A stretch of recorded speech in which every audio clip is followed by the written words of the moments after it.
Thank you so much for joining us for this very special post-Olympic edition of All Angles. I'm Dion Jackson-Miller. In today's program, we're going to be hearing from four of the athletes who made us proud in the just concluded Tokyo Olympics. So we're going to be talking to Yona Knight Wisdom. He was representing us in diving. Danusha Francis was our gymnast in Tokyo. And we're going to be hearing as well from Hansa Parchment, gold medalist in the 110-meter hurdles. Before they talk to us, though, we're going to be hearing from Jamaica's new sweetheart, Megan Tapper, who won the bronze in the 100-meter hurdles. Sorry. No, it's supposed to be serious. Not really. Dion, of course, you're the serious person. Let's go. You're the hard-hitting, you know? Yeah. Feel-good program, okay? I'm talking All Angles is a feel-good program. this program. Oh. Is a feel-good. This edition, this edition is a feel-good program. Okay. Okay? Okay. Okay. So, thank you so much for joining us. You're welcome. Thanks for having me. So, what's it been like since you've been home? It's been, I wouldn't say hectic, because my manager, executive manager, Paula, ensured that I had the weekend to rest off and relax and meet family and get some good rest before the week. And I do have a full week, and I'm really grateful. I'm actually really grateful for it. Okay, so Jamaica has fallen in love with you, right? Starting, I think, with that interview you did with Spencer Darlington, but people who were at school with you said, no man, I saw me can see a long time, true? Yes. All right, so let me first ask you about this rap you did with Spencer, because Please don't ask me to that do it. sound like something where you plan. You have that put on from long time. So when I win my medal, now this is what I'm doing. It was actually more of a manifestation kind of thing, because it has been years coming. As my husband was telling me before we got here, not today I got up and got that medal. I'm the Pan Am bronze medalist. I am the 2016 national champion. I made it to the semi-finals at the Olympics, which is not an easy feat. So it's been building, you know. And so every time I am in a place where I know that great things can happen, I draw for that song, or that song draws for me, you know, and I sing it and I feel it and I visualize it. So it was almost second nature. I actually planned the dub part, I think is what you call it, the dub, where I included Matthew, my husband, and my coach Philip, and my mom and my dad, and St. Andrew, St. Andrew, because I knew that those people deserved that kind of gratitude from me. But the rest was, that's me. Whenever you look at an athlete's journey, you know, there's so many points in it that are difficult. Tell me why you roll your eye there. So many parts, most of it is difficult. You only have like 1 or 2 or 3 sweet spots, you know, but most of it is difficult.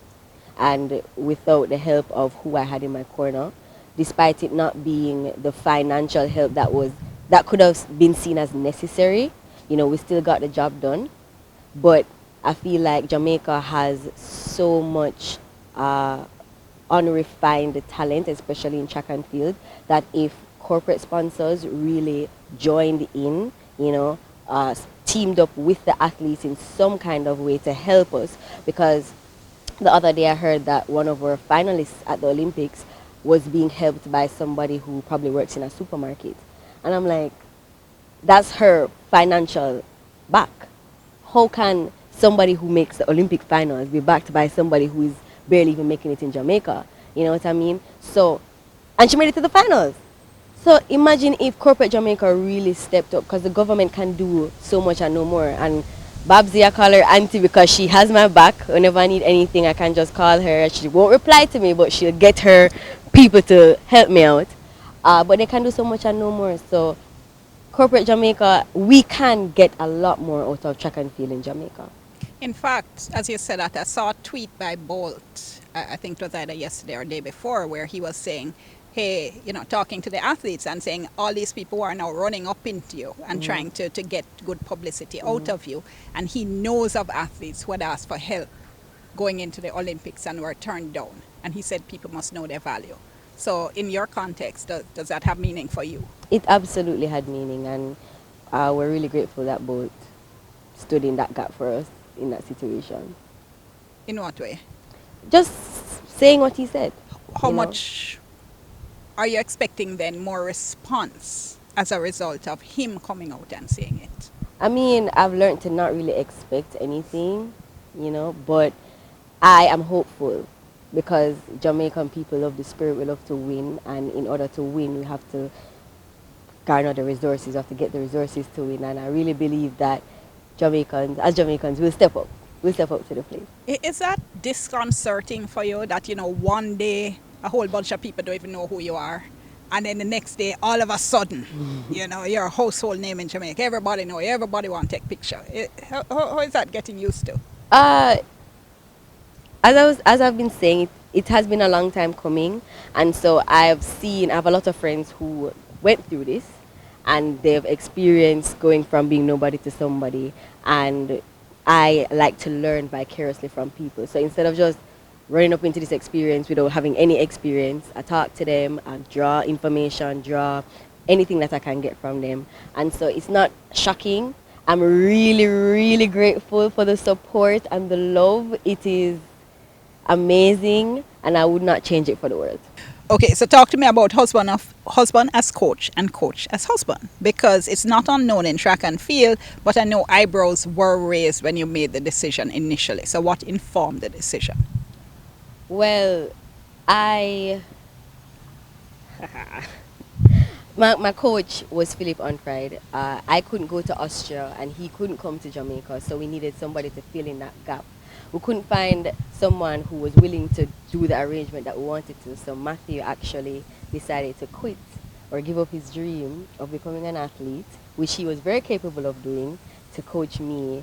And I was very grateful, obviously, and I knew that would have been an uphill task, but I knew that together with Philip we could achieve what we set out to achieve, because both of us are very strong-willed, very determined people, and we had the same goal. And trust me, Matthew and I, when we decide on something and we decide to, trust me, the sky's the limit for us. So Wow, what you said there though sounds so momentous that he decided to give up your dream to help you pursue yeah, yours.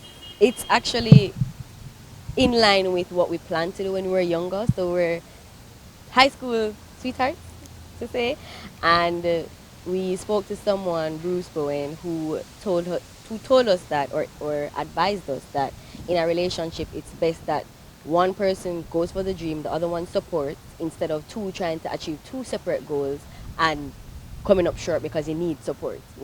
So at that point, I was trying to become a professional athlete, gold medalist, etc., etc. And Matthew was trying to be a sports manager. But hearing the advice, we thought, okay, let Matthew support me for the next couple of years, and then when I'm finished track and field, we switch, and I'll support him. So it was kind of in line with what we had initially planned. So Okay, I saw one of my colleagues, it may have been Trishana McGowan, who tweeted that she's seen you guys at practice and she said, no man, he means straight coach mode them time. time especially there. when people are around. So does it ever create any tensions at all though? No, because we are two people who know what the goal is, and I know that whatever he's doing is help me to get to the goal, and whatever I'm doing, it's probably not. All right, so As she looks off towards him. I'm very stubborn, but I can be rest assured in the fact that whatever it is Matthew is forcing me to do is in line with the goal that we both want to achieve. So I will back off, and if I'm still determined in my decision, I will call Philip, and Philip will be the mediator between us two. So Okay. that's how it works. So take me to the moment when you're lining up now. Because I don't know, as I keep saying, whenever I see our people running hurdles, I hold my breath from start to finish. Because it's such a scary race, anything can happen. 1, 2, 3. Exactly. So take me to the moment when you're at the starting lineup now. Oh well, the one of the things that I can remember is the track being super hot, and me having to pour water on the track because it actually burnt my knee when I was setting my blocks. But other than that, that's when I'm most focused, the most determined, the most calm, is when I'm at that starting line and the starter says, on your marks, I'm just ready and raring to go. And then when you finished, you told Neville that you actually didn't know Yeah. you had got the bronze. So you were standing there looking up at the board waiting to see the results come up. Yeah. And then your name came up and what? It was like all the weight of wanting my support system to feel like they didn't support me in vain was gone, because I do a lot of what I do, not just to motivate and inspire other people, but to let my parents and everybody who supported me unselfishly know that, you did it for a reason. Here is this bronze medal, here is this Olympic feat that I achieved with your help. So At the same time, not all your colleagues had the same luck, right? yeah. Some of them were bitterly disappointed. We saw Stephanie. I saw the post by Julian that I'm sure you've seen as well. And I mean, you can just, their pain is almost palpable. So what do you say to them? I mean, don't give up, because I was once in your shoes. I was once in your shoes. I was literally poised in my mind, not in everybody else's mind. I don't really care about everybody else's, because it's all about when I'm on the track and me executing my own race. But I felt like I was in a great position to do well at 2019 Doha World Championships, and something happened at the start, and I didn't even get to finish the race. You know what I mean? So I've been torn and broken and beaten, and I've been in that position. But don't give up, because your time is coming. Steph, you ran 49, your personal best, how many times at 30 odd? Come on, that's just that's just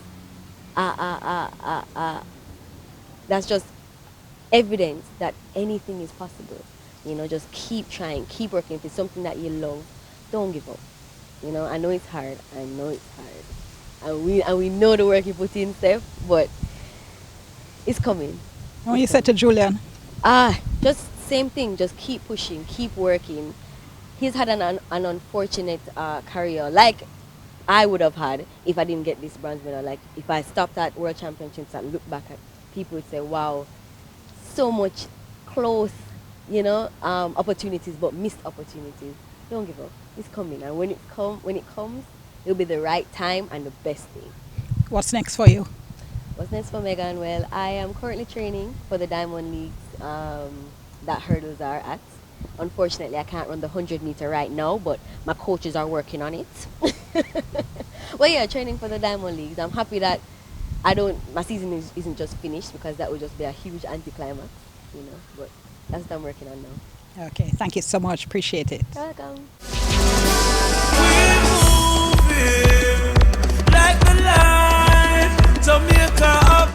Okay, I just want to say I won that race, okay? I won that race. Stay tuned. In the next segment of the program, we are going to be talking to Yona Knight Wisdom, who represented us in diving. Remember as well, our hashtag is TVJ All Angles.